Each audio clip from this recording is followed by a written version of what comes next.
কয়েক কোটি টাকার সারদা কেলেঙ্কারির রহস্য লুকিয়ে লাল ডায়েরি আর পেন ড্রাইভে। কিন্তু সেই লাল ডায়েরি আর পেন ড্রাইভ কোথায়, সেটাই এখন লাখ টাকার প্রশ্ন। সারদা গোষ্ঠীর কর্ণধার সুদীপ্ত সেন দাবি করছেন লাল ডায়েরি কোথায় তা তিনি জানেন না। একই রকমভাবে লাল ডায়েরি আর পেন ড্রাইভের প্রশ্নে নীরব রইলেন সারদা মামলায় অন্যতম অভিযুক্ত দেবযানী মুখোপাধ্যায়ও।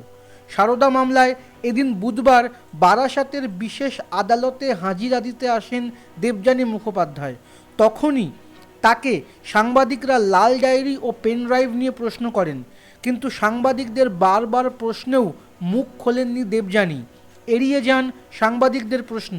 প্রসঙ্গত, এর আগে 5ই ফেব্রুয়ারি বারাসাতের বিশেষ আদালতে হাজিরা দিতে এসেছিলেন সুদীপ্ত সেন।